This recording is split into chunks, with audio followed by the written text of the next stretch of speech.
historical. I mean, we'll start with things which happened almost in the late 19th, early 20th century and come almost to the present time. So, in that sense, the title is The Truth. It's not the whole truth, because as the talk goes on, you will see there is another agenda to it. So, okay. So, we'll start with Harvard University.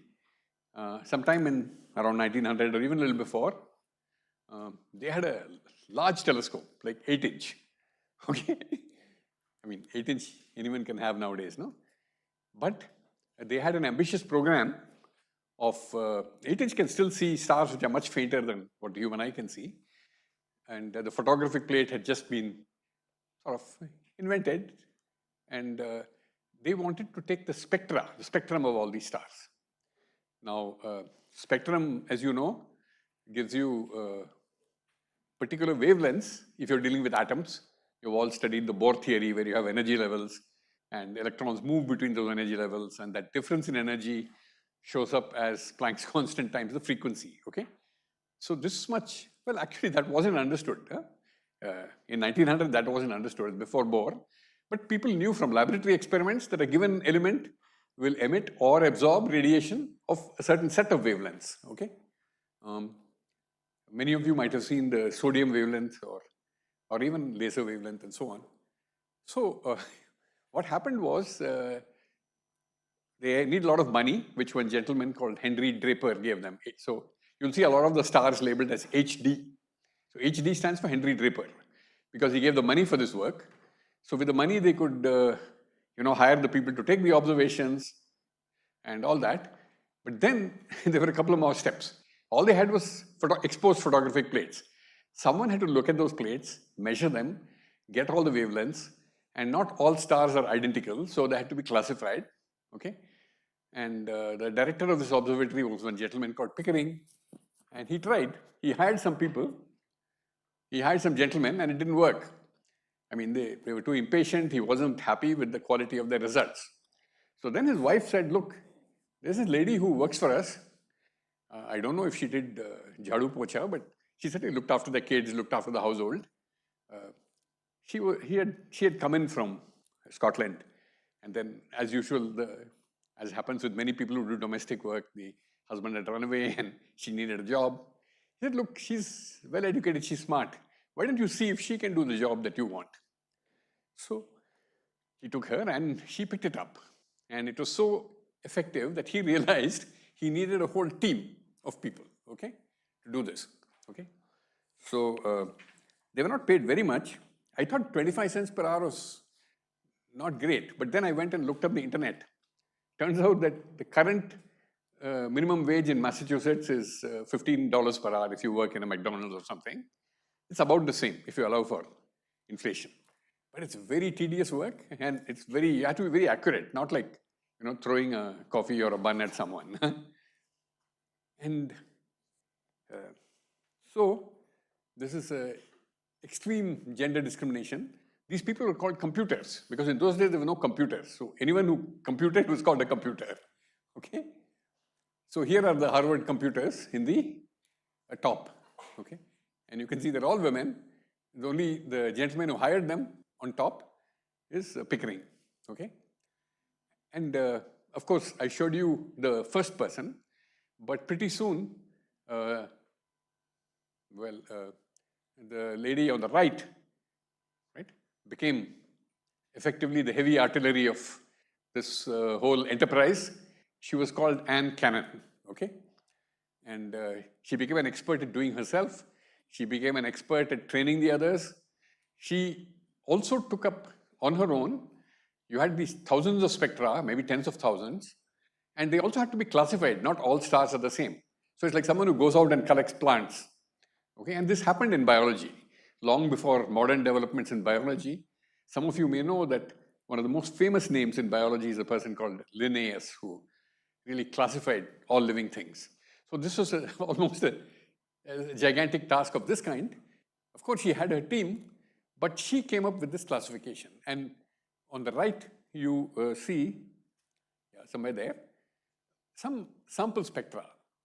So there was no physical basis at that time. She just looked at them and saw what looked like each other. Of course, she knew.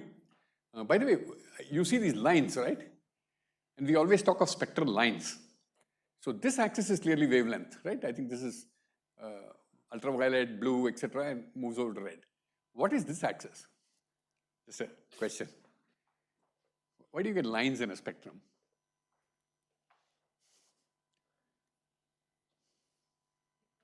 Some of you must have done some experiments on this. No, frequency is the horizontal axis. Okay, it's very simple. The starlight is focused onto a slit, and you look at the slit through a prism, and therefore this is the image of the slit. That's all. But the image at different wavelengths occurs in different places. So anyway, there is spectral lines, and by then the laws of thermal radiation were known. So if a star emitted more at very red wavelengths, you knew it had a certain temperature.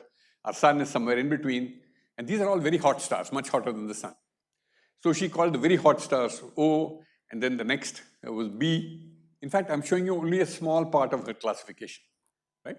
It just goes from, and O was subdivided.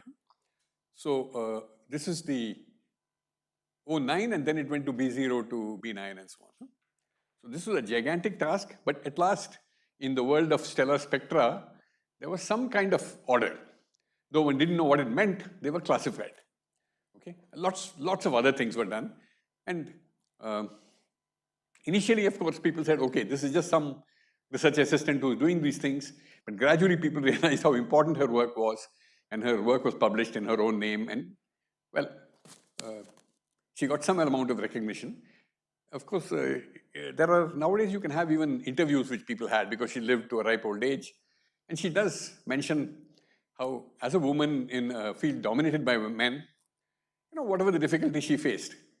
And one of the interesting reasons, this is my personal guess, why she was able to cope with all these men around her, is that from a very early age, she was completely deaf. Okay. So she had no problem. Okay. Right. So, okay. So that's about stars very briefly. We'll come back to stars. But now I have to tell you something about galaxies. So how many of you have actually seen the Milky Way live? Oh my God. Yeah. Yeah, that comes from living in cities and so on. Because if you lived in a place without electrical power or where electrical power got frequently shut off and there was no pollution, you would see it for half the year, at least. Okay, so Milky Way has been known from ancient times. People thought of it as something distinct from stars. So it was Galileo who looked with a telescope and realized that it's just a very large number of stars, but they're so crowded close to each other that the human eye thinks of it as a continuous band, but the telescope shows them as separate, okay? But some enormous number of stars. And it's a band, and immediately people drew the conclusion that these stars are not distributed in 3 dimensions. They are a kind of flattened disk. Of course, disk has some thickness, okay? And you can infer the thickness. But that is as far as the Milky Way is concerned. So people, of course, it took some while to realize that we are not at the center of the Milky Way. Just as it took some time to realize that we are not at the center of the solar system, people had to look. Right? Turns out that, okay, I guess everyone knows about astrology, if not astronomy. So there is a constellation called Sagittarius. So how many of you are Sagittarians? Oh, okay. I thought people generally knew that. Yeah, it should be roughly 1/12. Anyway, so that's the direction of the center of our galaxy. Okay. So maybe a good constellation for your. Now there were also other objects, and they were not stars. So the most important category of those, important at that time, were comets. So a comet, again, how many of you have actually seen a live comet? One there. Yeah, you get a fairly bright one once every 7, 8, 10 years. And then again, the sky conditions have to be right and so on. So not that easy. I've seen 2 or 3 myself, but I've had many more years to do it than you have, so don't. But you have to go to a place where the skies are clear. That's terribly important, okay? Now, comets were easily picked out because they were fuzzy and they moved, right? They went around the sun and out. So, unfortunately, the people who were hunting for comets got confused by other fuzzy objects. I call them UFOs, unidentified fuzzy objects. But these were not moving. So, and they look vaguely like clouds, so they were called nebulae. Okay? You might have encountered the word nebula in other contexts, like I think if I have some breathing trouble, they give me a nebulizer, which just creates a spray of fine particles with that medicine. And in the feedback form, if you write that my lecture was nebulous, it means it was vague, cloudy, okay? Hope you don't write that. Anyway, so they were catalogued. In fact, by the way, I did not suggest to Iqbal that he name one of the groups after Caroline Herschel, but he did, okay? She's much earlier than the period we're talking about.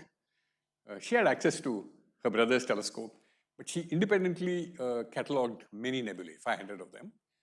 So, in fact, the catalog which was built up from hers is called NGC, New General Catalog. So, the earlier catalog was called Messier, M. So, M31 is our neighboring galaxy, Andromeda, and NGC 205 is actually a small satellite galaxy of that galaxy. But see, people saw this Andromeda galaxy, but they didn't have any idea what it was. Because it's one thing for Galileo to see the individual stars in our own Milky Way. But this was much, people did not see individual stars in this. So there were 2 schools of thought. One is it's like our Milky Way and it's pretty far off. The other is that it's some other fuzzy thing, but it's nearby. And this was a huge debate, okay? And the way to settle it was to measure the distance, okay? And astronomers talk of something called a standard candle. And it's not a candle, it's a star, or something even brighter than a star. And let's say let's say in CGS units that it puts out so many ergs per second. Of course, in some region of the spectrum. Then what you measure is not ergs per second because you don't collect all the radiation from the star. You collect what falls on, let us say, 1 square centimeter.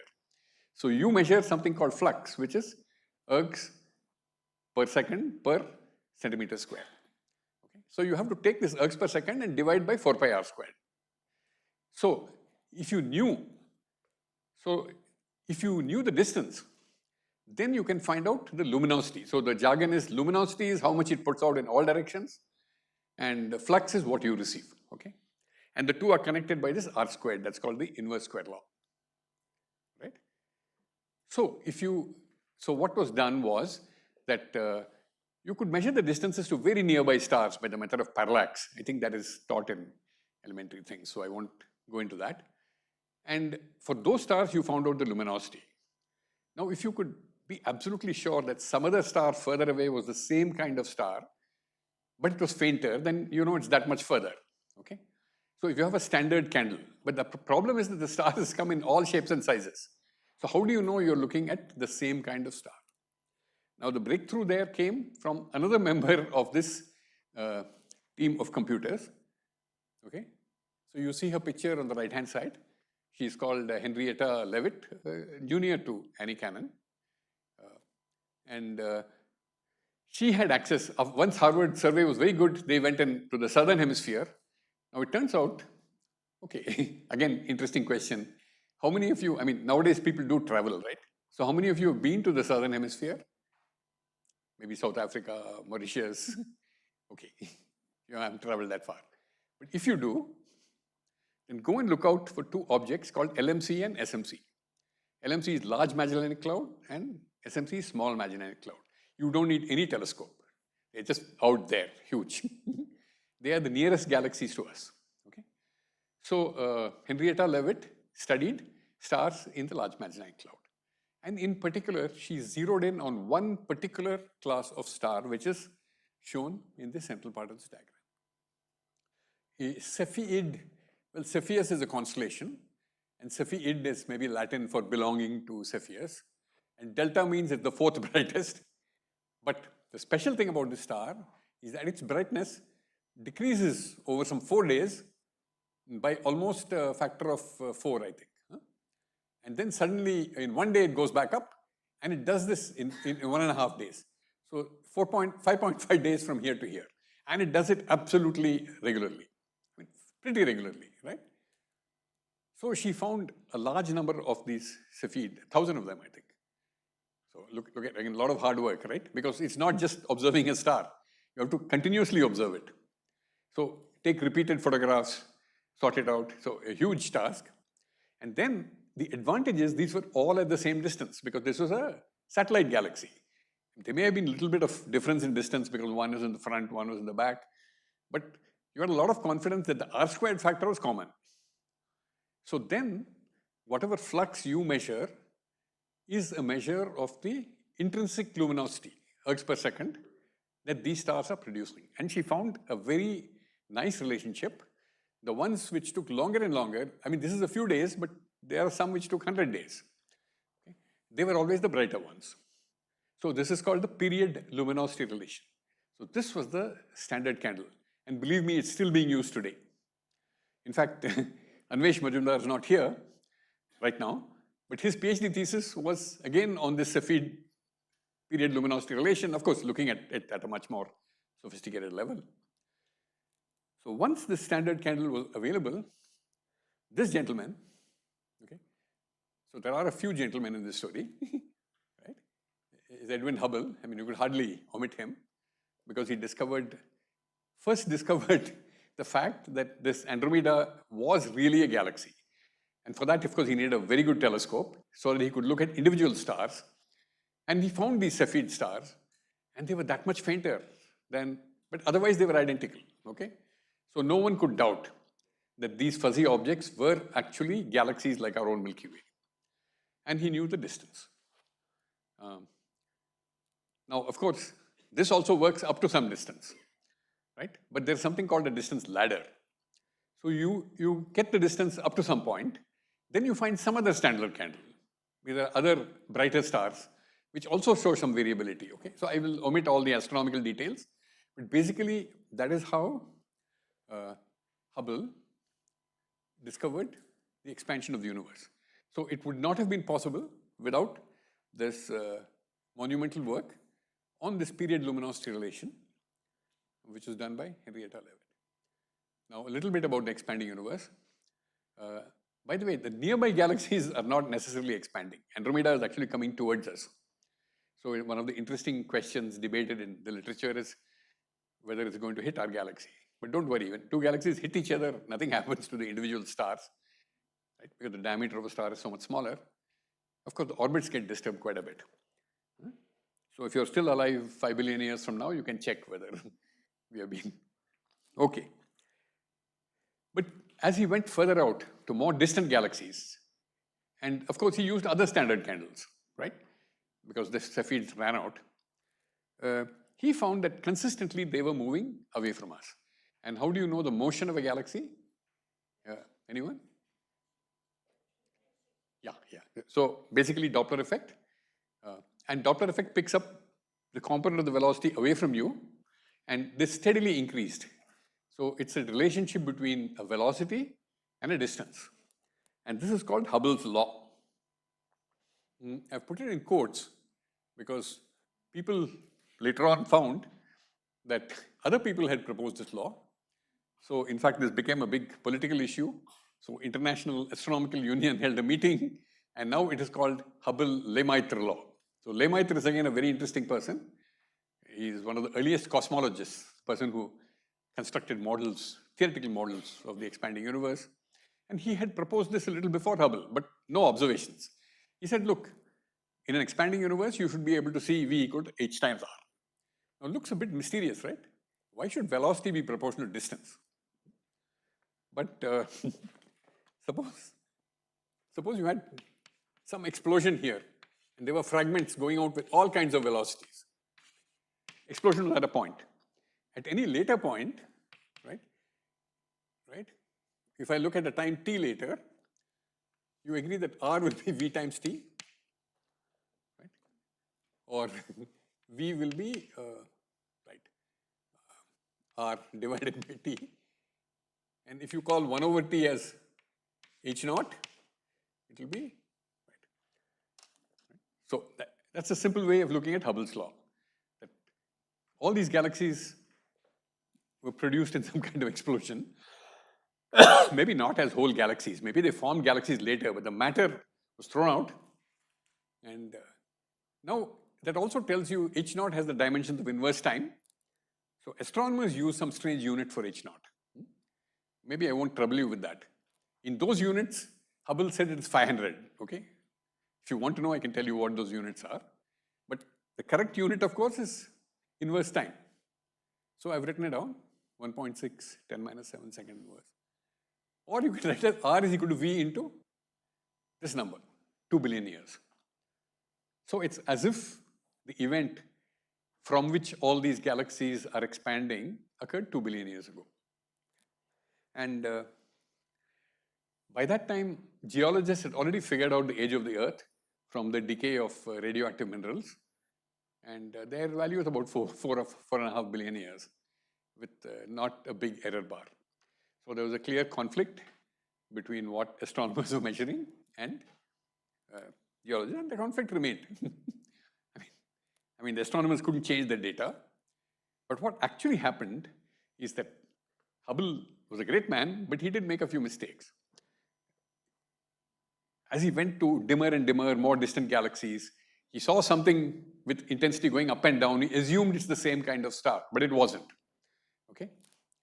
It was some other kind of star, which was actually brighter. So later, astronomers confirmed his law, but kept changing the value of this H naught. So, as I said, in Hubble's units, it was 500, but then it quickly became 200. And by the time I started studying astronomy, which was many years ago, say 1980s was when I had to teach an astronomy course, there were two schools of thought. One said it was 50, it is 10 times smaller than Hubble's value. The other said 100, it's 5 times smaller than Hubble's value. So the 50 value simply meant that the age of the universe was not 2 billion years, but 20 billion years, so very comfortable. But the other value was a bit uncomfortable, the 100, okay? So the real way to solve this problem would be to use these same Cepheid variables which are very reliable nearby, but find them in more and more distant galaxies. So what does that mean?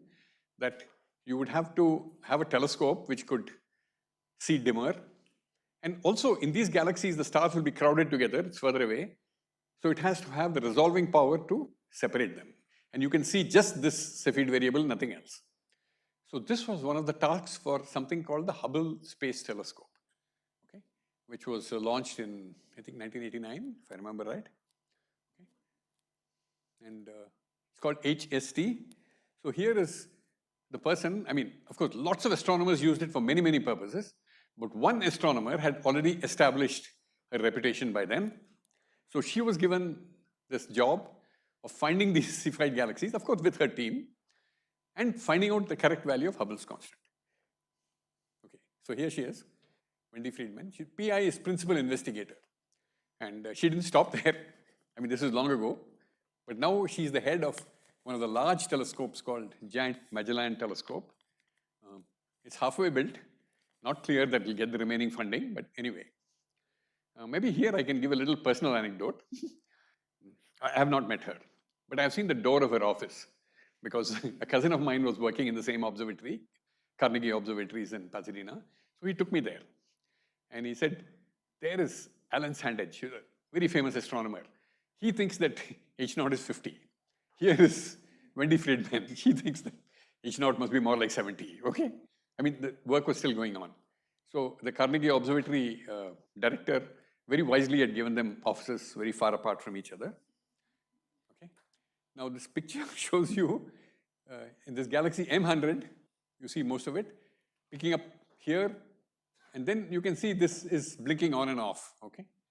So, I mean, she didn't do her work with one Cepheid, hundreds of them, okay? And I think the value she came up with is more or less accepted. I'm saying more or less because now the errors are coming down, okay? So her value is somewhere around 70, which is a nice compromise between 50 and 100, okay? That's the inverse of 14 billion years. Now there is a rival group, I mean this is still going on by the way, which says, well she's 69, 70, something like that, the errors are that much. There's another group which says it's 73. Now you may say, look, when the error used to be 50, why are you worrying about an error of 3? So this is called the Hubble tension. Because each group says our errors are very small. So if you all remember Shirish Pathare's lecture, every number comes with an error. If two numbers have overlapping errors, they are consistent. Maybe you're both measuring the same quantity. Now the worry is between the 73 people and the 69 people. So anyway, she's in the middle of this controversy.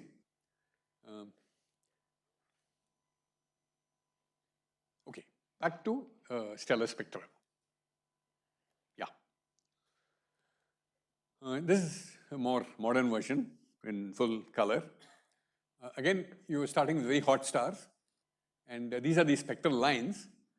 This width is actually not a splitting of the line. It's just a way of showing you that the line becomes more intense and then disappears as you go to cooler and cooler stars. And the beauty is you have hydrogen, I think, is that helium? Very likely, yeah. And then you have iron and you have sodium. Sodium is this familiar, I think it's even used in some street lamps, okay? So, by the way, this is not sodium. Huh? This is a line of helium which happens to fall close to the line of sodium. In fact, I think Sushan told you about the discovery of helium in an eclipse that was with this line, the yellow line, and there was some confusion as to whether it's sodium or not. So suddenly as you go to cooler stars, so our sun is very cool compared to all these. I think solar astronomers and physicists also think it's very cool, but anyway. Suddenly you find some titanium, you have molecules and so on. So what's going on here? Now, as far as classification was concerned, they were nicely arranged in a sequence and that was fine. But it was unexplained, okay? So that explanation had to wait a while, okay? And you notice that hydrogen is there, but you know, by the time you come to the sun, hydrogen is very inconspicuous. Helium, not so much. In the hot stars, it was there. So people said, look, we can measure the abundance of various elements on the Earth. Maybe the sun is very similar. Earth, you have a certain amount of hydrogen locked up in water and so on, not too much. So people assumed, because the hydrogen line was weak in the sun, and there's not too much hydrogen on Earth, that the sun too, there isn't that much hydrogen. Same true for helium. Then an astronomer called Celia Payne, everyone so far, I think, was American. She was British, but she did her work at Harvard again, and for an interesting reason, right? She was in Cambridge, which, you know, is a pretty good university. It had very good astronomers. And her mentors told her, go to Harvard, not because they were bad astronomers, but because Cambridge would not give her a degree. They wouldn't even give her a bachelor's degree, I think, okay? And this is not hundreds of years ago. This is 1930s. By 1930s, I'm sure Indian women were getting BScs, MScs, PhDs, and so on. So anyway, that was the condition of this great university, Cambridge. So they had to part with one of the best students. She went to Harvard. She actually had access to these spectra, which Annie Cannon, who was still alive, was able to give her. And she needed a theoretical tool. And the theoretical tool was provided by maybe the only other gentleman whose picture I will show you. Okay. On the right is Meghnad Saha. And interestingly, I mean, of course, we think of him as a physicist. 1920s, he created a theory called thermal ionization. Now, the basic idea of thermal ionization has been nicely explained to you in presentations by P.K. Mohanty, by Kripa. It's really the Boltzmann distribution, okay? You go higher up in energy, the probability of finding an atom in that state goes down. But he applied it to ionization, okay? So you have an atom which is in the ground state, let's say, or the electron might be completely free, okay? Now, if it is that simple, many people would have done it before. But what he did, and which is a fairly subtle piece of physics, is that the ground state is one state, or maybe 4 if you account for spin. But the ionized state, there are many states accessible to it because it's a freely moving electron. So you have to correctly count the number of states. Now, this had been done earlier, but he was the one who put it all together. And this had been done by chemists. So he had a very good education in chemistry, and he applied that formula. And he was able to explain, for example, the explanation for why the hydrogen line is weak in the sun is that hydrogen line goes from n equal to 2 to, say, n equal to 3. Now, how many are you going to have in n equal to 2? You have to do your Boltzmann distribution and everything correctly. Now, he gave the general idea. The title of his paper is Physical Basis for the Harvard Spectral Classification. He was the first. He didn't push this completely to its logical conclusion. Other people took it up, including Celia Payne's mentors like Fowler and Milne and so on. But finally, she was the one who said, I'm going to apply this formula quantitatively to the spectra of all stars, right? And then, okay, what she found is that even though you see very little hydrogen and helium, the actual amount, it's like, you know, the tail of the elephant or the tip of the iceberg. The rest of it you don't see because it may be ionized, right? Or that particular state may not be occupied. So when she did everything correctly, not just in the sun, but in all stars, she got this result that 90% of the atoms are hydrogen, about 10% are helium, and everything else occupies maybe 1%, okay? And that result stands till today. So that was in her PhD thesis. But this ran so contrary to the beliefs of that time. I remember she was just a PhD student in Harvard, and actually Harvard did give her a degree, but they had to give her a degree by the back door. Harvard itself was too conservative to get a degree, but some of the forward-looking people in Harvard opened another college called Radcliffe College, which is next to Harvard. So I can give you a degree from Radcliffe College. So that's what happened. So her PhD thesis has sometimes been described as one of the best ever written in astronomy, but her examiner himself did not believe the result. So he made her slightly reword it, so on. Well, 3 or 4 years later, he did the same calculation or a similar calculation, and he got converted at that point, okay? Her examiner was a famous person called Russell. So that's the story of Celia Payne. So of course, unlike Annie Cannon or Fleming, she was a full-fledged astronomer, but it's still true that her progression in the academic scene in Harvard was probably not commensurate with her talents or achievement. Again, she's recent enough that there are many interviews with her and you can read that, okay? But the bottom line is that if you take all the atoms in the universe, roughly 100 atoms, 90 are hydrogen, maybe some 9 point something are helium, and that's it. Okay. Now I'm showing you on the right high resolution spectrum of the sun, okay? The spectrum is so long that it's been cut into small pieces and they've been pasted one on top of each other. So I couldn't tell you what all these lines are, right? So these two I know. They are the lines of sodium, because even in my college days, we used to look at a sodium lamp through a spectrometer and see 2 lines. They are separated by 0.6 nanometers, okay? So 0.6 nanometers. So you can see how high resolution the spectrum is. But what are all these lines? Okay, hydrogen, helium, let's say, are taken care of. But all these other elements are pretty important, I mean, to us on Earth, right? So this is an enormous task of taking something like the spectrum of the sun and tracing each little line and saying it comes from such and such an energy level of such and such an element, okay? Now, some of it had been done by spectroscopists, but the astronomers needed a very systematic table because they were observing spectra of many stars.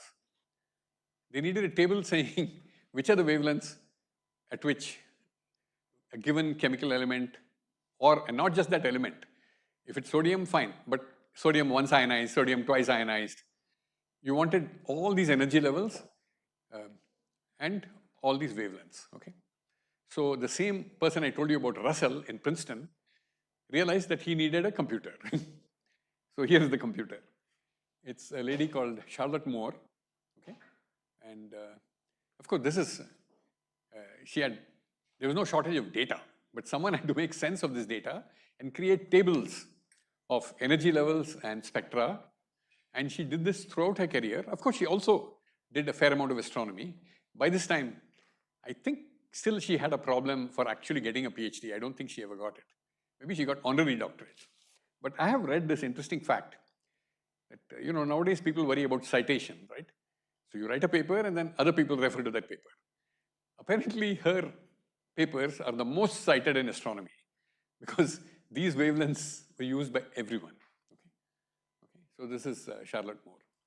And now you could do that. You could get a very clear picture of the abundances of different elements in different stars. Okay. Of course, it took decades to apply this knowledge of atomic spectroscopy, combine it with the astronomical observations, do all the Saha type calculations, I mean more complicated calculations. But maybe by middle 1950s, there was a fairly clear picture of elements in stars.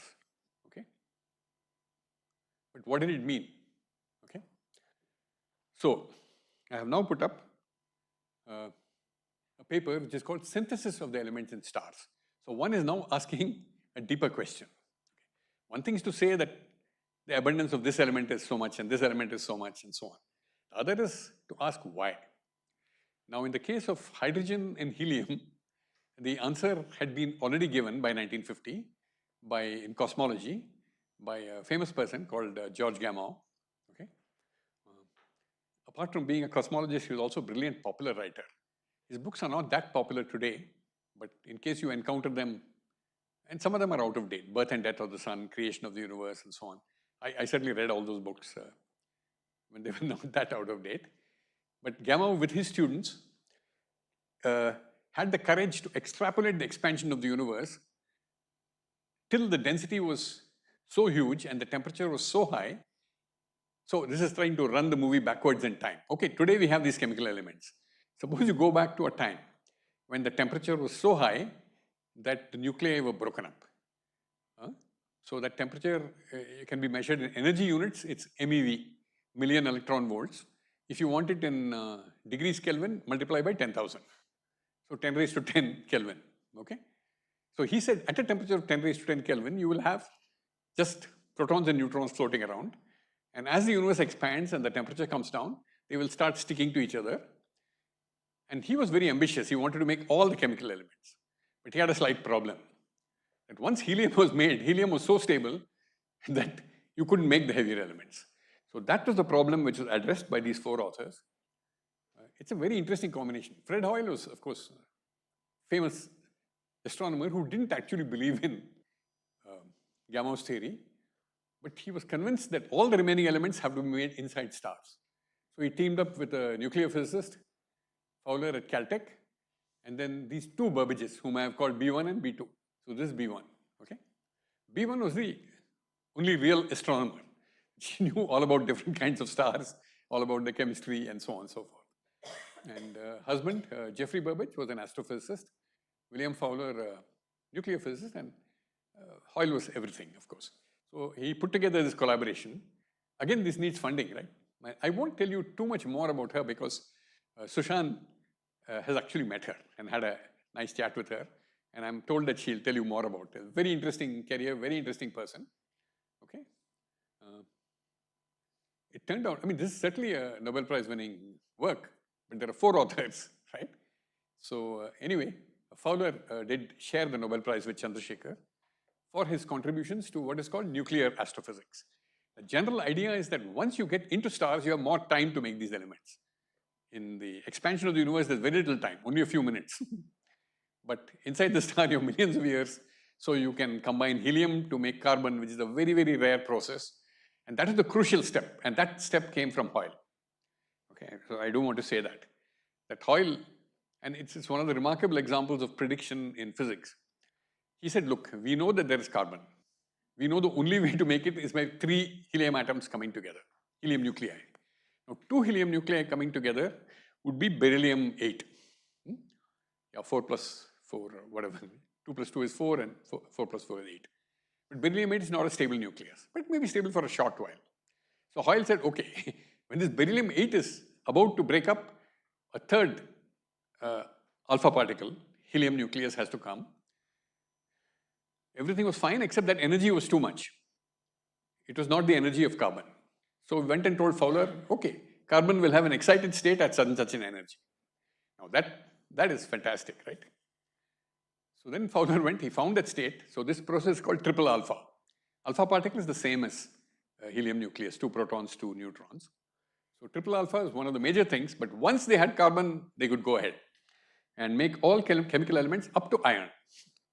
Now, iron is so stable again that you can't add more to it by fusion, but they actually invoked, there are a lot of elements heavier than iron. Go to any wedding, right? You see silver, gold, platinum, they're all heavier than iron. So they have to be made in some exotic conditions where energy is available, because fusion doesn't release energy after iron, okay? Anyway, that's a long story. So, okay. Now I come to the rotation of galaxies, okay? So just look at this graph on the right. Vertical axis is velocity, and this is not the velocity measured by Hubble. That's the average velocity of all the stars in the galaxy as it's going away. Subtract that average. Then the stars on one side of the galaxy may be coming towards you, and on the other side may be going away from you, and your spectroscopy must be good enough to measure this at least to an accuracy of tens of kilometers per second. And such measurements, these vertical lines, okay, had been done for many galaxies. And it went up to here. Now, if you ask what is the pattern of velocity versus distance in our own solar system, it just falls off, okay? Earth goes around at about 30. I think Mars goes around at 16, Jupiter at 12 kilometers per second. And we know the reason, right? That's high school physics. V squared over R is GM over R squared. So I think V squared is proportional to 1 over R. So it falls down. That's called Keplerian. But no one expected this in galaxies, because the mass is not concentrated in the center. The mass is distributed. So a star orbiting at a given radius will see the mass within that radius, right? So this central part, rising part, is explained as the orbit becomes bigger and bigger, it encloses more and more mass. In fact, if you take m proportional to r cubed, you will actually explain v proportional to r, okay? And then the data ran out, because beyond this radius of about 10 kiloparsecs, that's the astronomical unit, roughly our distance from the sun, there were very few stars in external galaxies you couldn't measure. So people just extrapolated this curve saying, okay, now any circle or any sphere will enclose the same mass and the velocity will fall off according to Kepler's law. Now this is a difficult measurement, and also many people thought it was a waste of time. You're already outside all the stars in the galaxy, there's nothing there. Okay, you may see some small thing. Is it worth the effort to measure its velocity? So one person who thought it's worth the effort is the person you see here, Vera Rubin. A very interesting and ironic thing is that throughout her life, she worked in a place called Department of Terrestrial Magnetism, okay, which is in the eastern coast of the United States. But they were liberal enough to allow her to do celestial gravity instead of terrestrial magnetism. But the astronomical community did not take her seriously. She built more and more sensitive instruments so that the tiny amount of light which you are getting from objects here, and by the 1970s, she saw this curve does not go down. It just keeps going like this, okay? Initially, people didn't believe her, but other people checked. And then the radio astronomers could help, because even though there are no stars here, there is a certain amount of hydrogen gas here. And today even, so they confirmed. So this is what is called, let me just write down the name. It's called a flat rotation curve.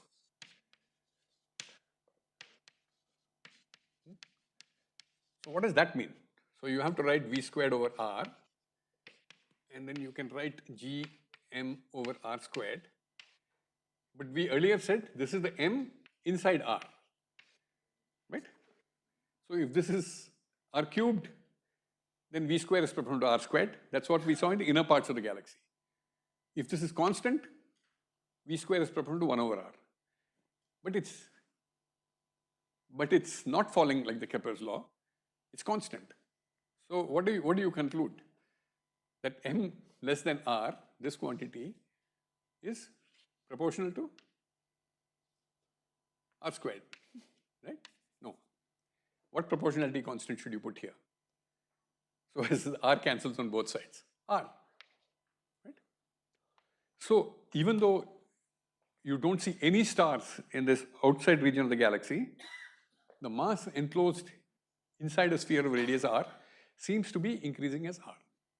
So reluctantly, the whole astronomy community accepted and verified by many different methods that there is something called dark matter, which is not in the form of gas or stars.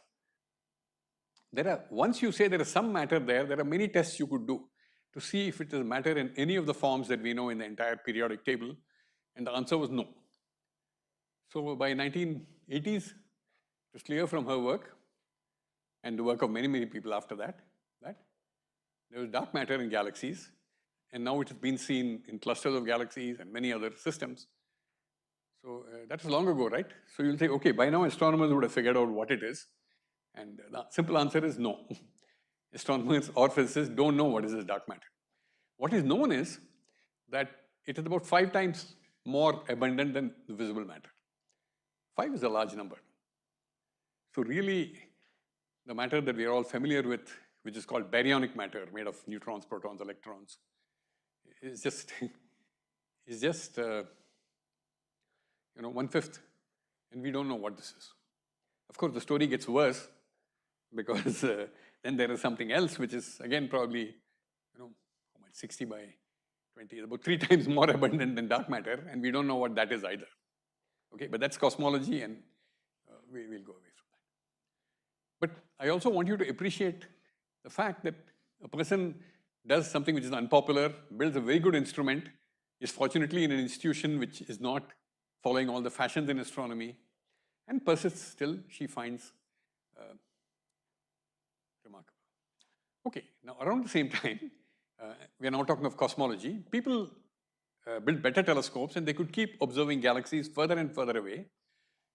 And one person, probably more than many others, realized that the properties of these galaxies are going to be different because you're observing them when the light left them. If they are billions of light years away, you're observing them billions of years back in time. Now, stars live a long time, like the sun, but more massive stars live a shorter time. But of course, they're being formed again. So this is a fairly complicated setup in a galaxy. You have very long-lived stars of low mass, and as you go higher and higher in mass, some of them have lifetimes much shorter than the galaxy, but new ones are formed, right? And the spectra of these stars are different. So the person who put all this into a very quantitative picture in her PhD thesis is shown here. This is her name, Beatrice Tinsley. And she was the person who sort of made astronomers wake up to the fact that galaxies evolve. And of course, this was a long time ago, right? 70s. By the 80s, when Hubble telescope started taking really deep pictures, of course, no one could deny this because the faint galaxies look completely different. Not only dynamically, but in terms of the colors, the stars, gas, everything, okay? But she was the pioneer in this. There's a slightly sad story here that, I mean, you see a very short career, right? And the reason is that she had what is called the two-body problem. She had a husband and family, and the husband had a job in Texas. So today, the University of Texas is remembered, it's a very good astronomy department, but it's remembered as the department did not give Beatrice Tinsley a job. So she went to Yale, was able to do her PhD, but pretty soon after, she was recognized as a pioneer in this field, she passed away, okay? So probably alone amongst the people we have talked about so far, she died quite young.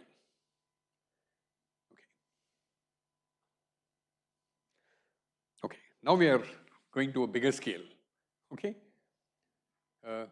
Once people had spectra of more and more distant galaxies, the temptation was to make a 3-dimensional mapping of the universe. And here are the 2 authors, and Margaret Geller is on the right, John Hucker on the left. Both of them were in the general Harvard area again.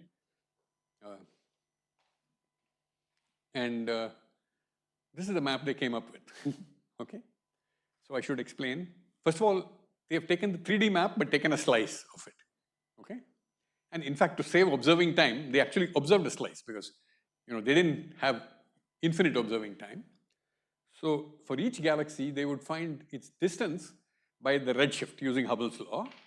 And of course, they knew the direction. And they expected to see a somewhat uniform distribution of galaxies.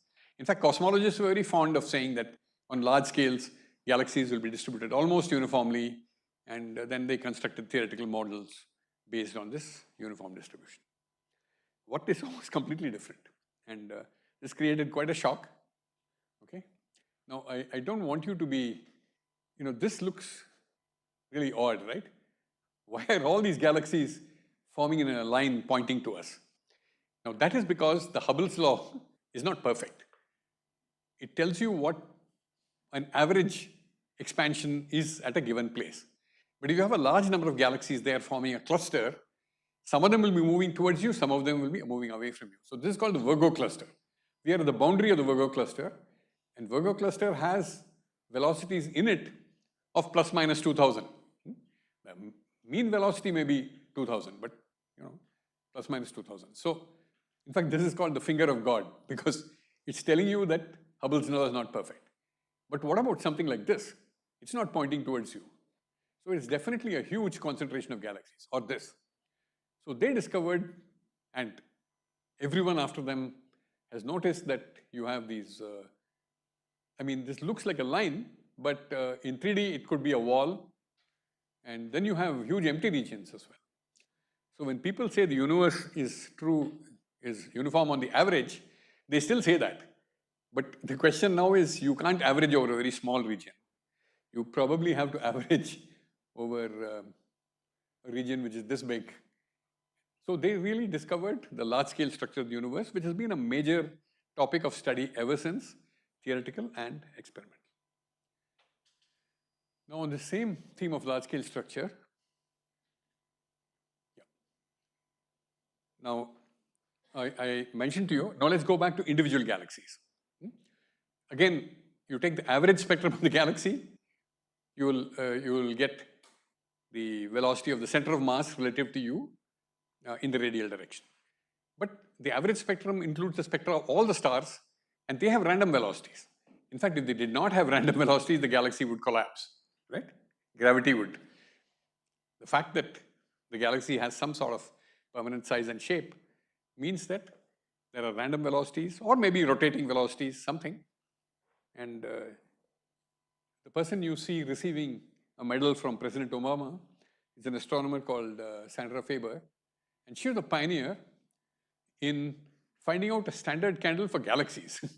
It's called the Faber-Jackson relation. Then it became something else called fundamental plane.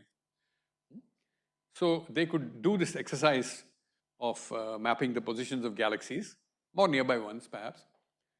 And it's also true that in addition to the motion predicted by Hubble's law, there are other motions. So a group of 7 astronomers, in which she was one, actually found that in addition to the Hubble expansion, there is one region where it looks as if all the galaxies are being attracted to that. Of course, while expanding, of course. So it's not a bound region. What it really means is things behind that have a velocity less than given by Hubble's law. Things in front of it have a velocity greater than given by Hubble's law. But you can only say that if you know R. And you can only know R if you have a standard candle which is not the redshift. Okay? And that is a remarkable contribution of these astronomers. So you can see that by this time, perhaps, astronomers were getting recognition, because this is like, I don't know, maybe Padma Vibhushan, or it's a National Medal of Science. So maybe it's more like these other prizes. Okay. Okay.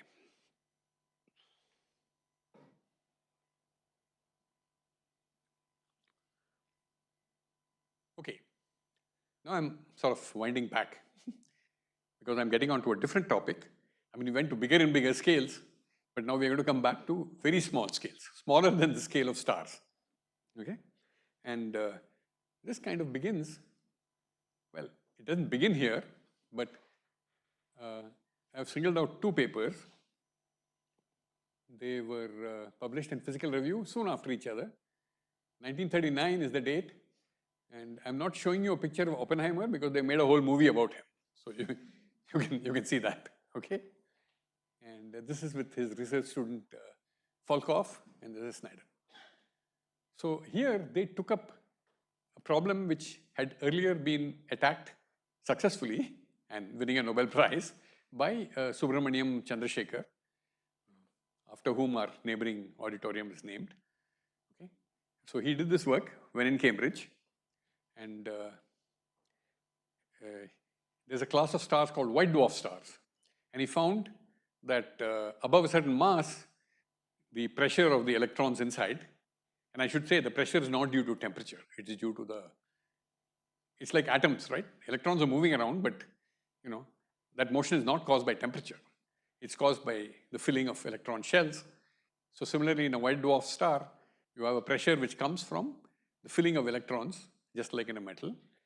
And he applied the correct theory to that, including, now electrons in metals move at velocities much less than the velocity of light.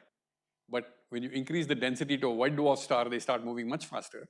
You have to use the correct formula for pressure, and when he did, he found a maximum mass. So Oppenheimer and others said, okay, what happens if something is more than maximum mass? It collapses. But now you have electrons and protons. And if they collapse to a sufficiently small radius, they could recombine and form neutrons. Again, I'm skipping over a little bit of physics, which I can tell you in the discussion time. So people had speculated that, you know, you might have a neutron core. So they applied some of the similar logic to Chandrasekhar, but it's not identical. The reason is this object was so small that you had to apply relativity not only to the electrons and protons, you had to apply relativity to gravity itself. Like the escape velocity from this would be of the order of the velocity of light. So they had to apply Einstein's general theory of relativity. The absolutely weird thing about both these papers is that there is no reference to Chandrasekhar. So someone must explain this to me. I mean, everyone knew that he was the pioneer of this. So this paper found that there is going to be a maximum mass for even objects made of neutrons. I mean, they made an extreme approximation that neutrons are free, and they got some value of 0.8 times the mass of the sun. But neutrons are not free, they repel each other, so the mass can go up a little bit. But ultimately, there is a maximum mass, maybe 2 or maybe 3. The physics of neutrons at that density is not that well understood, okay? And actually, Sushan is the right person to tell you more about it. So what happens after that? So then again, they made an extreme approximation that you have particles which have no pressure at all, but the total mass is more than this limit, and they collapse. And now you have to apply Einstein's general theory of relativity. And they found, as viewed by an outside observer, that this collapse will slow down and everything will appear to stop at some radius, okay? But it will continue to move. It's not a stable equilibrium, okay? So they called it continued gravitational collapse. This is Oppenheimer and Snyder. Today we have a better understanding of it, that as far as the observer at infinity is concerned, this slows down and stops. But if you're actually sitting on it, it'll be falling in close to the speed of light. And you would go through a surface and no signals could come out of that surface. That's what we call a black hole. Now everyone says this is a simple consequence of Einstein's general theory of relativity. Black hole, okay? A surface from which light cannot escape. Okay? Yeah, it's so simple that Einstein's general theory of relativity was given in 1915, and the correct explanation of a black hole was given in 1951. Okay, so not that simple. But of course, whatever is a major concept long ago becomes taught in the textbooks and elementary courses today. That's what happens. Still, we do regard this paper by Oppenheimer as pioneering the black hole. Okay, and the neutron star. Now here, now that was 1939, but one had to wait till 1967 for confirmation of the neutron star, and it came from a completely unexpected source. So here is shown an experimental record, because we are talking of an observational radio astronomer now. Huh? So this is Jocelyn Bell, okay?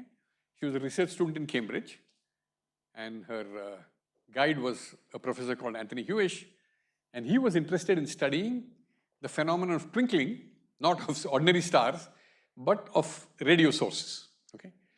Now, this actually gives you some information about not our own atmosphere, but the atmosphere which surrounds the sun.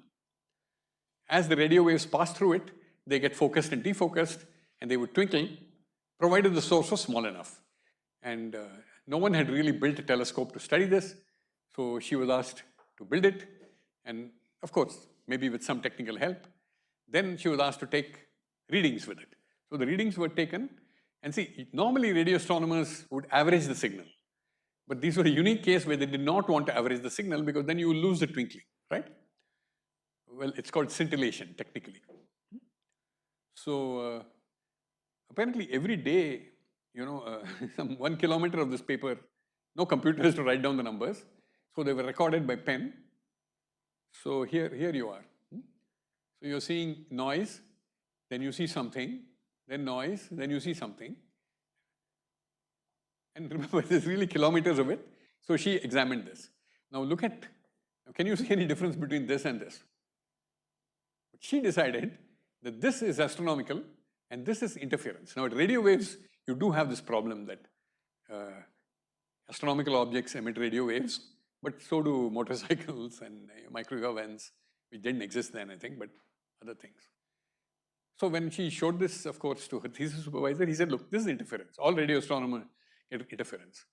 But she proved to him very easily that it's not interference. And that's because she saw this signal every day, whereas interference would vary from day to day. That's argument number one. But the absolutely powerful argument is that it came 4 minutes earlier every day. Now, can anyone tell me why this proves that this is not coming from the Earth? So it didn't come every 24 hours. It came every 23 hours and 56 minutes.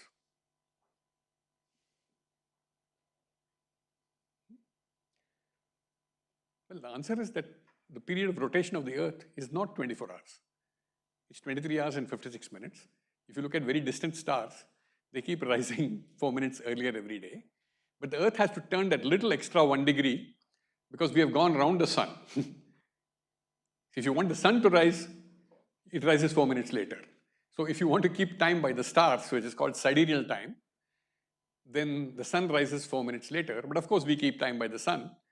I mean, at least some of us do. And so that really proves it, right? It's from outside the solar system. But then there's this worry that when they looked at this, it's still higher resolution. It consisted of absolutely equally spaced pulses. Now, if it had been absolutely equally spaced pulses and coming from something on Earth, it would be some piece of electronics which is manufactured to produce equally spaced pulses, okay? But that's not what it was. It's coming from outer space and giving you absolutely equally spaced pulses. And there was a serious period in which they said, maybe we are detecting signals from a technologically advanced alien civilization. So these signals, and of course, the first thing they did was complete barrier of secrecy was put around this radio astronomy observatory in Cambridge, because they didn't want the press to get hold of it and create all kinds of panic. Okay.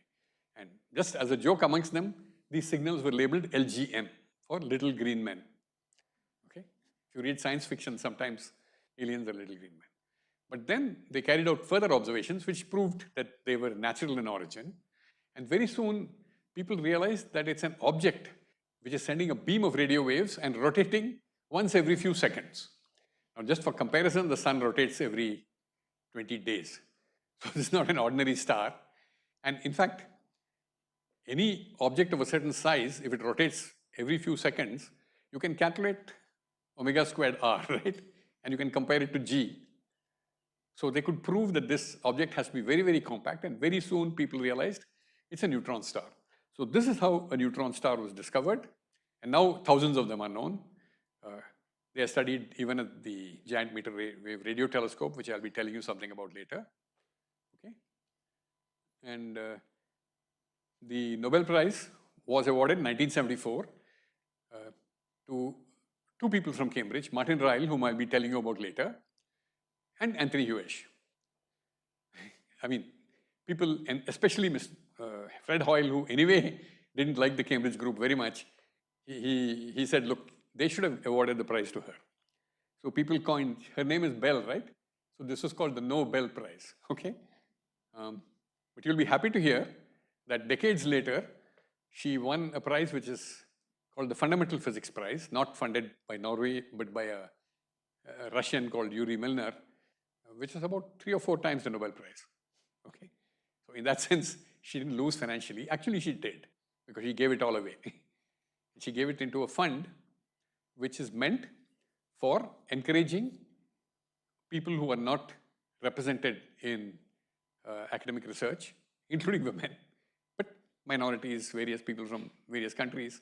So it's all gone to that. So that is Jocelyn Bell. Okay. I also told you about the black hole. Okay. Now, people had indirect evidence of black holes in external galaxies because something strange was going on in the centers of external galaxies. That's a subject for a whole talk. But let's stick to our own galaxy. Okay.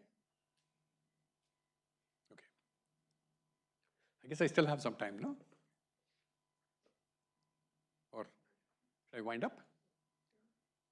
Okay. So another, I think this is just the last 1 or 2. Huh? Okay, right. Yeah. So what you see on the left-hand side, this is the result of decades of work by 2 groups, one in UCLA in the United States, and this is Andrea Ghez of that group, and Gensel of Germany, and they traced the orbits of stars near the center of our galaxy, very near.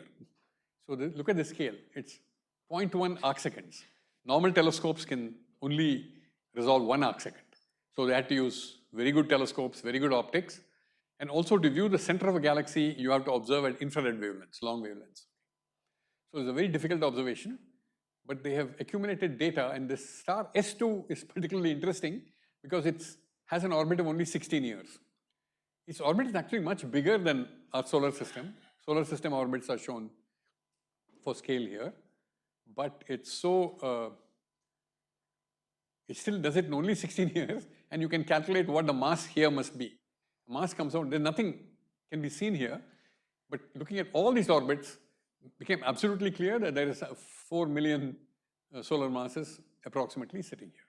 And this discovery was considered worthy of a Nobel Prize because this was as direct evidence as you could get that you had some invisible object here which had this huge mass.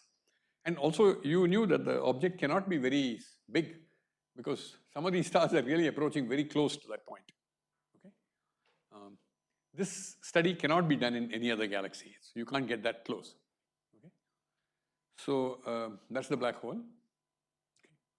Okay. Maybe, look, I think this is a very beautiful observatory, not just because I used to visit it almost every week for 10 years, and it's also part of Tata Institute of Fundamental Research. It's called the Giant Meter Wave Radio Telescope.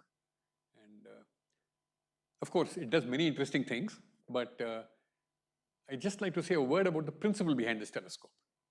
That somehow you combine these signals in such a way that it behaves like a single telescope. By the way, it's not one telescope. Huh? You see about 11 in this picture, and the total is 30. They're spread out over 25 kilometers. So it's as if by combining the signals, well, even a mirror or a lens actually combines the light falling on it at a single point. And here the combination is done using optical fibers, electronics, and so on. It's not such a trivial principle. It was, anyway, you've all done this Young's experiment, right? So you already know that if I have 2 sources, they will give you some fringes. But the reverse is also true. If you have a source at the fringe, which is constructive, it will send 2 beams to these 2 points, which will interfere constructively. Right? It's just the path difference which counts. Right? So you have to interfere the signals received at every pair of telescopes. So 30 telescopes gives 435 pairs. And there is some mathematics which you may or may not have encountered called Fourier transforms. And this is what very deservedly won the Nobel Prize for Ryle of Cambridge, which he shared with Hewish in 1974. But the principle was actually discovered earlier. And here's this astronomer. So the last thing I'll tell you about is that her career was cut short. I mean, she stated this principle of Fourier transforms and interferometry, but her career was shut short by a bureaucratic rule. This is Australia in 1950s, right? Or early 1950s. The rule was that a woman working for a government office cannot get married. Very simple. And they removed this rule only in 1966, right? So, we think of various countries as very advanced compared to us, but at least we can feel happy that women could work for the Indian government before this. So actually, she did succeed in working for a while by keeping her marriage secret, but someone found out, and then she became a school teacher. But clearly, she was a very brilliant person. So I will stop here.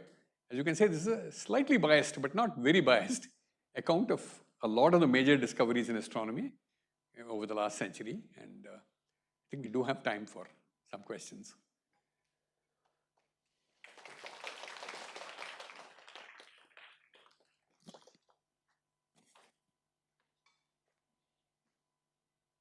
Yeah. Could I explain? I didn't catch it. You should use a mic, I think. Or I should use a hearing aid.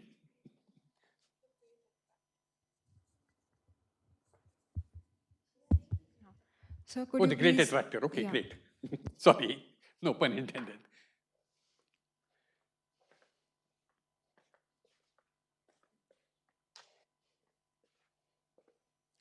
Okay. So you have all these galaxies. Now, when I showed you that large-scale structure map, the galaxies were located at a distance given by Hubble's law. Okay, that's all that they could do. But after this work by Faber, Jackson, lots of other people, they could get a distance which is independent of Hubble's law. Okay, so they could now. So then you would have a velocity. Now you have a distance. Okay, r. Then you have a velocity h naught of r, which is what Hubble's law would predict. But then you have an actual velocity v, and you have v minus h naught r. So that is what is called a peculiar velocity. Okay. So what they found is, now of course you're only measuring the radial component of the peculiar velocity, because Doppler shift only gives you what's in your axis. So what they found is in this region, lots of things had peculiar velocities this way, and lots had peculiar velocity this way. And as you moved away, the peculiar velocity became smaller, but that's only because of the angle. So therefore, there was a non-Hubble velocity, right? But in such a way that galaxies in this region seem to be moving towards this point. And that is what they called the great attractor. And then when they again looked at surveys and so on, they found that there were a large number of superclusters of galaxies there and so on. So actually, I think all you have to do, since you all attended the lecture by Professor Bhalla, is to ask any of these AIs about the great attractor. It'll probably tell you about a group of astronomers called the Seven Samurai, because it needed 7 people to get this distance indicator just right. Okay? And of course, collect all this data and interpret it in terms of what is called a large-scale flow.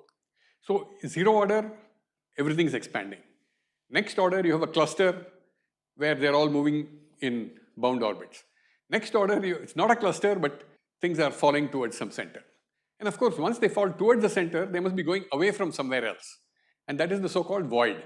So you have great voids as well as great attractors. So these are all, yeah. Yeah. So sir, does that mean that, what do you think could be the reason of that great attractor? Okay, you have to get into cosmology here, that which I have not touched on at all.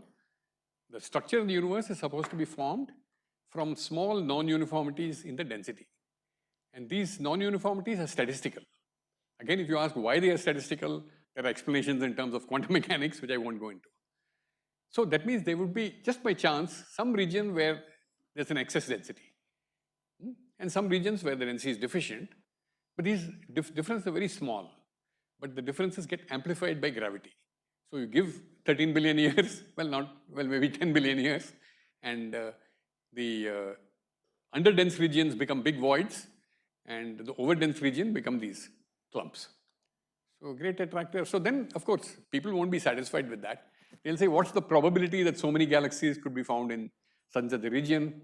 If the probability is too small, maybe your initial model is wrong, and it goes on. But basically statistical.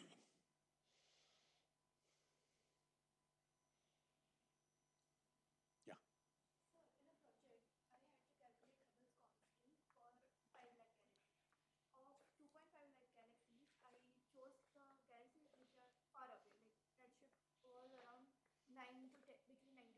Hmm. So when I calculated Hubble's constant for those 2.5 lakh galaxies, it was around 130 megaparsec, kilometer per second per megaparsec. 130? Yeah. Uh-huh. Then we calculated the next 2.5, which were near to our galaxy. And I don't remember the Hubble's constant for those galaxies right now. But when we average it out, my average was around 60 kilometer per second per megaparsec. So this is a project which you did? Yeah, in my first semester. Okay, but what is the data set on which you base the project? We took the redshifts of, we decided the data set on the redshifts. Like we'll take galaxies which are very far away or between 9 to 10 redshifts. Then some galaxies which have 6 or 8 between that. So those galaxies which were between 9 to 10 redshifts, can those galaxies still getting away from us? Because our Hubble's constant was 130 kilometer per second per megaparsec. Okay, I'll have to look at the numbers in your project. And there will be time for that. Yeah, sure. But otherwise, because I think based on whatever I have read, no one gets 130. They may get 68 or they may get 74, but no one gets 130. So I'd like to know how you analyze this data. Okay, sure.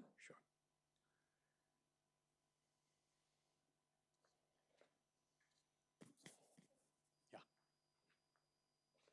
Okay, it's time for both of you, I think. Could you elaborate on the Hubble constant? Why is a difference of about 73 and 69?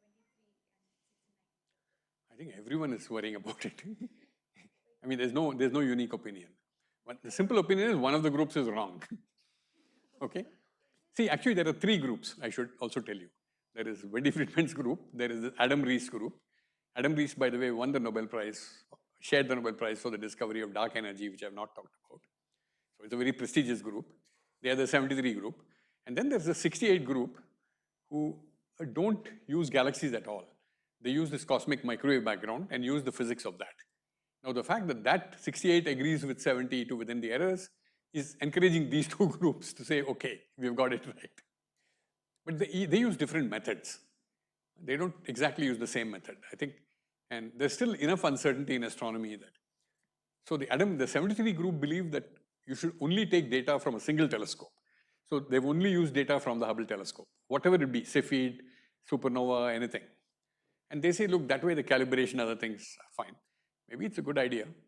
But the other group, of course, uses lots of different data. And they say because they are consistent with each other.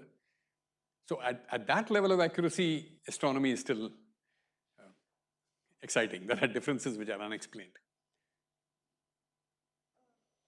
Sir, you mentioned that standard flavor used a standard candle other than the redshift. But how exactly? For galaxies, you mean? Okay, that is somewhat empirical.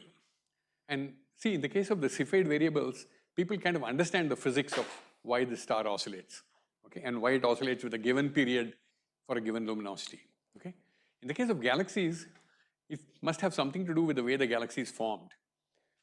I just described to you how in the early universe you had, non-uniformities of different sizes and so on. So it appears that there's some systematic trend there, and therefore the relation they found is, if you look at the random velocities within a galaxy, some sigma, call it sigma, that is correlated to the luminosity roughly as sigma to the power of 4. And sigma can be measured quite accurately. So then that gives you L. So this again was calibrated using nearby galaxies where you know the distance from other data. And that's the general philosophy in this field. You calibrate your relation using nearby galaxies and apply it to further away galaxies.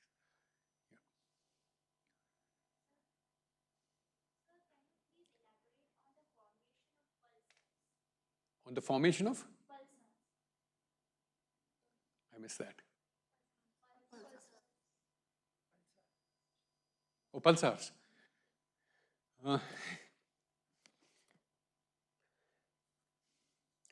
Okay. The belief is that they're the end products of the collapse of massive stars. So I won't tell you much more because I think Sushan's the expert and you're going to spend time with her tonight. But basically, I told you that you can go on doing fusion of elements up to iron, and then you will keep releasing energy. But after that, the star runs out of gas. So, I mean, runs out of energy. American expression is run out of gas, but runs out of energy. So then, of course, energy is still escaping from the star, and neutrinos are also escaping, makes it worse. So the star collapses. Okay. So two things happen. The central part presumably forms a neutron star, but the outer part falls on this neutron star, bounces, and then comes out as a supernova explosion. So this is very peculiar. I mean, it's in fact a general trend in astronomy that if you see something expanding from a region, you say something must have collapsed there. Okay. And that's the model for the supernova explosion as well as the formation of a neutron star. I mean, very, very roughly.